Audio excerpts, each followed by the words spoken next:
प्यारे दोस्तों साथियों, इंजीनियर विष्णु अग्रवाल का नमस्कार कबूल कीजिए। आप सबका इस चैनल पर स्वागत है।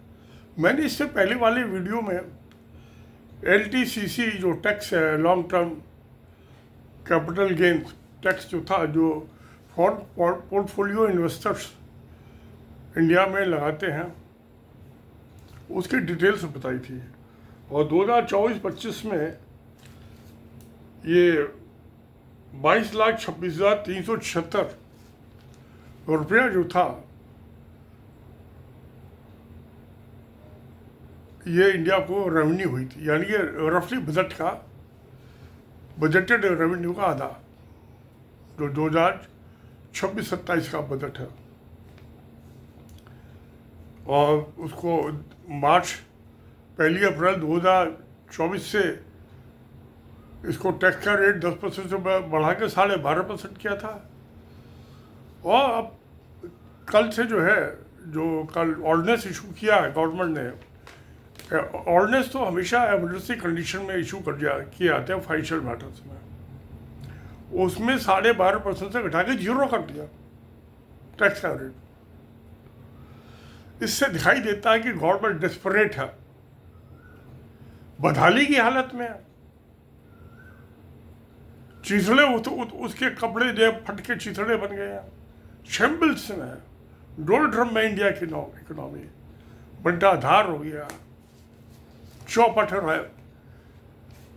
हो गई है इकोनॉमी। अब आप ये देखिए, ये जो आउटफ्लोज हैं, यानी कि पैसा मोदी जी तो सोचा आए गए थे वहां मांगने नॉर्वे, खाली हाथ लौट आए। कौन देता है? जिसका विश्वास टूट जाए, शीशा टूट के द्वारा नहीं टूटता। ऐसी मार्केट में, बाजार की मंडी में, जिस आरती का विश्वास टूट जाए, उसको कोई उससे बिजनेस नहीं करता। जिंदगी का असूल है, जिंदगी का नहीं, मार्केट का असूल है। साख इज्जत मार्केट में बहुत बड़ी चीज होती है। आज टाटा ग्रुप जितना पैसा मांगे सब दे देंगे, बिरला ग्रुप जितना मांगे उतना दे देंगे। अडानी ग्रुप को सरकार के दबाव में देंगे, फ्री बिल से नहीं देंगे ना। ये रिलायंस ग्रुप का जो है मुकेश अंबानी। अब आप ये देखिए कि जो आउटफ्लो है, 13.7 बिलियन US$ का आउटफ्लो हुआ है। और अभी 4 महीने हुए हैं, 3 ही महीने हुए, अभी तो जून चल रहा है, जून के एंड तक 3 महीनों का फर्स्ट क्वार्टर में फाइनेंशियल ईयर 2026-27 के। एक तो ये फैक्टर देखिए, इसलिए इनको टैक्स का रेट 0 करना पड़ा, नहीं तो जो बाकी बच्चा बुचा वो भी अपना ताम झाम लपेट के दुकान ले जाएंगे अपना। अमेरिका में आजकल 5.5% कूपन रेट है, इंग्लैंड में, जर्मनी में, सब जगह बढ़ गया है इंटरेस्ट का रेट। वहाँ जोखिम नहीं है, यहाँ इंडिया में जोखिम है, रिस्क। अब जो बैंकों का आप लिखे बदहाली कि जो फाइनेंशियल ईयर 25-26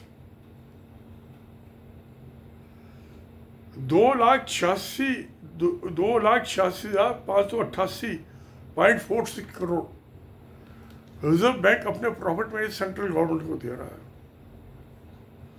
और वो पैसा कहाँ से कमाया? Repo rate 5.25%। यानी अगर जो रिजर्व बैंक किसी दूसरे बैंक को,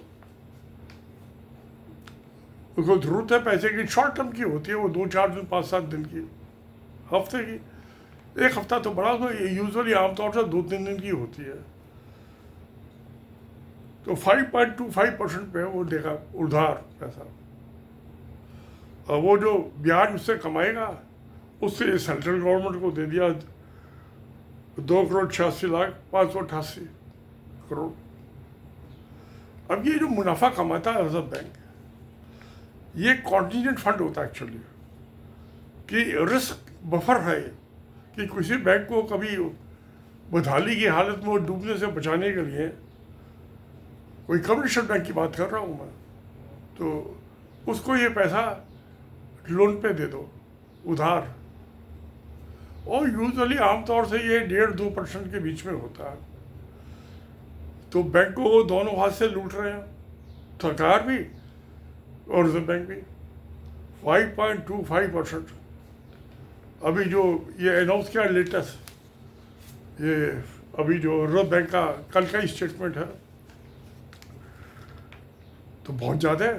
यानी कि बैंकों को लूट के रिजर्व बैंक और सरकार को फाइनेंस कर रहा है सेंट्रल गवर्नमेंट, अपनी कमाई से नहीं चल रही सेंट्रल गवर्नमेंट। दूसरे तो एक हाथ से तो रिजर्व बैंक लूट रहा है, दूसरे जो हमारे नरेंद्र मोदी के प्रेमी हैं, भाई हैं, 16.5 लाख करोड़ का लोन राइट ऑफ कर दिया, किताबों से घटा दिया, पूंजी फेर दी। अब वो जाएगा कंपनी लॉ ट्रिब्यूनल में केस, वो 16.5 लाख करोड़ में, अब जो 1-1.5 लाख करोड़ तो मैं बहुत मानूंगा, और 14-15 लाख करोड़ डूब जाएगा पैसा, डूबा ही समझो उसको। वो कब वसूल होगा, उसकी उस टाइम मार्केट वैल्यू क्या होगी, परचेजिंग पावर पेरिटी क्या होगी, मेरे ख्याल में वो 5% से ज़्यादा नहीं होगी। प्यारे दोस्तों, आपका क्या ख्याल है? तो यानी एक तो 16.5 लाख करोड़ वो चूना लगा दिया, दूसरी तरफ ये 2,86,588 करोड़ का चूना लगा दिया, ये रफली मिला के 20 लाख करोड़ का है। और ये किसका पैसा है? क्या रिजर्व बैंक के बाप का पैसा है या नरेंद्र मोदी के बाप का पैसा है? ये आपका मेरा गरीब डिपॉजिटर्स का पैसा है, जो बैंक में डिपॉजिटर्स हम आपके जैसे, अगर जो ये वसूल हो जाए पैसा या ये ना राइट ऑफ हो, तो शायद आप जो लोन लेने जाते हैं इंटरेस्ट का रेट वो 1.5-2%, ज़्यादा से ज़्यादा 3% का होगा। आप बहुत लगा लिए 5% को, क्योंकि तनख्वाह वगैरह काफ़ी बढ़ गई है बैंक के एम्प्लॉइज की, किराए वगैरह भी बहुत बढ़ गए हैं जहाँ पे उनकी ब्रांचेस खुली हुई हैं। 4-5% से ज़्यादा नहीं है। आप लोन जो है 7-8%, और कमर्शियल वो तो हाउसिंग लोन का है जो एश्योर्ड होता है, उसमें कोई रिस्क ही नहीं होता। बिजनेस लोन लेने जाओ वो 11-12%,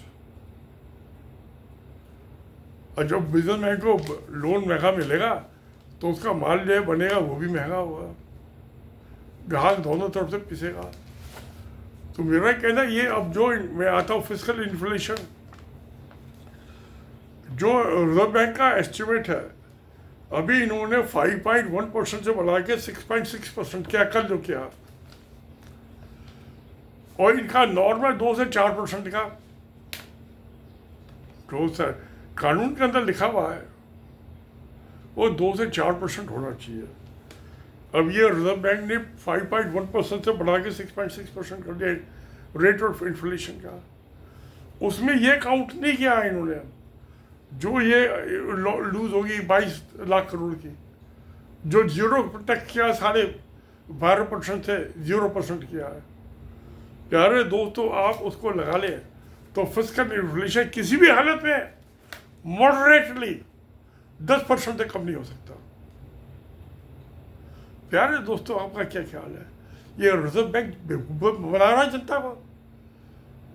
सरकार ने कैसे ऑर्डिनेंस इशू कर दिया, पार्लियामेंट से पूछा कि 12.5% आपकी बात मान ली, बढ़ाओ टैक्स रेट, लूटो विदेशियों को। ये हिंदुस्तानियों का पजामा उतार दिया इन्होंने। अब मुझे लग रहा है किसी ने कच्छा भी निकाल देंगे, नंगा खड़ा कर देंगे चौराहे पे। और ये जो फिस्कल इन्फ्लेशन का 6.6, तो यानी कि 4 की लिमिट है मैक्सिमम हाईएस्ट, और 6.6 का रिजर्व बैंक कह रहे हो। मोदी जी तो चुका, और जो चौथी क्लास फेल है उसको क्या आता जाता कुछ नहीं पता। वो फाइनेंस मिनिस्टर जो है उसने वैसे इकोनॉमिक्स किया हुआ है इसमें जवाहरलाल नेहरू यूनिवर्सिटी में, JNU में, पर वो इंजीनियर नहीं है। इन चीज़ों को इंजीनियर ज़्यादा समझते हैं, वो धंधेबाज होते हैं। वो एस्टिमेट बनाते हैं भाई कॉस्ट बेनिफिट रेशो। अब आप ये देखिए जो इसकी कॉस्ट बेनिफिट रेशो क्या हो रही है। जो ये 12.5% से बढ़ाकर 0% क्या टैक्स है रेट, और जो ये रेपो रेट बढ़ाया 5 वो तो सेम रखा, पहले भी यही था, उसी में से तो मुनाफा कमा के अंधाधुंध विंडफॉल गेन कहते हैं इसे। विंडफॉल गेन जो रिजर्व बैंक ने किया है वो पैसा दिया सेंट्रल गवर्नमेंट, और विंडफॉल किससे? मेरी आपकी जेब से। क्यों प्यारे? रिजर्व बैंक के पास कौन सी जेब है? सिर्फ नोट छापने की है। नोट छापेंगे फालतू तो और महंगाई बढ़ जाएगी, फिर 10% का क्रॉस कर जाएगी, जो इंदिरा गांधी के ज़माने में हुआ करती थी। तो प्यारे दोस्तों, क्या किया जाए? इन्फ्लेशन रेट किसी भी हालत में, क्योंकि गवर्नमेंट अपने खर्चे तो कम नहीं कर सकती। नरेंद्र मोदी को अपने फोटो छपवाने हैं सारे अखबारों में, इलेक्शन में, और वो जो है इलेक्शन के टाइम में वोट खरीदने हैं, महिलाओं को, औरतों को, लेडीज को जो है 3,000 3,500 रुपये महीना देने हैं। तो प्यारे दोस्तों, भाई ये किसकी गंजी खोपड़ी में जूते लग रहे हैं? किसको लूटा जा रहा है? जो बैंक के डिपॉजिटर्स हैं। अब बैंक तो चाहता है कि आदमी जो है थोड़े समझदार हो गए, वो सेविंग बैंक अकाउंट में, तो अभी आदमी सेविंग बैंक अकाउंट में तो एक पैसा नहीं है फिक्स डिपॉजिट में, वो पैसे ही नहीं है, तो पेंशन आती है, खर्च हो जाती है महीने में। नहीं होती तो मैं इसे डोनेशन में दे देता हूँ। अब ये एक लड़की की शादी पिछले महीने 30,000 रुपये दे दिए, एक दूसरी उसकी बैंक की शादी अब इस महीने दे दूंगा, तो पैसे बचते कहाँ है मुझ पर, जो मैं FD करूँ। अब वो उनको गवर्नमेंट को बड़ी परेशानी हो रही है, रिजर्व बैंक को, कि ये आदमी सेविंग बैंक में ना लग के FD में रख रहा, क्योंकि FD में फिक्स डिपॉजिट में इंटरेस्ट का रेट ज़्यादा होता है। इंटरेस्ट रेट ज़्यादा, वो तो सस्ता पैसा चाहिए ना, उनको तो चीप चाहिए, जो वो सेविंग बैंक में 2-2.5% दिया, FD में देंगे 7%, 8%, 6%, एवरेज 7% लगा लीजिए औसत। अब तो प्यारे दोस्तों, ये क्या हो रहा है? क्या इकोनॉमी रन कर रही है? इसके बाल सफ़ेद हो गए, इसकी अकल भी सफ़ेद, काली से सफ़ेद हो गई क्या शक्ल? JNU में इकोनॉमिक्स का तो बड़े अच्छे प्रोफेसर थे। मैं तो इकोनॉमिक्स पढ़ी नहीं, मेरा फादर MA इकोनॉमिक्स के टॉपर थे यूनिवर्सिटी के 1938 में। मैंने नहीं पढ़ी, मैं तो इंजीनियरिंग पढ़ी है। तो ये जो कर रहे हैं, इसके कॉस्ट बेनिफिट रेशियो तो देखे, और वो बताएं जनता को, जो हमारी ये काली करतूतें हरकत है उससे कितना फायदा हो रहा है, कितनी देश की इकोनॉमी डेवलप हो रही है। यह इकोनॉमिक्स को खुड्डे में डाल रहे हैं, होली जला रहे हैं इकोनॉमी की। ये बजट बनाने का क्या फायदा है? अभी तो बजट बनाया था 3 भी महीनों में काम हुआ बजट के, पार्लियामेंट से पास तो मई में ही हुआ है, जो पेश हुआ था 3 महीने हुए हैं। क्या ड्राफ्टिंग की इन्होंने बजट की? मुझे तो प्यारे दोस्तों समझ में नहीं आता।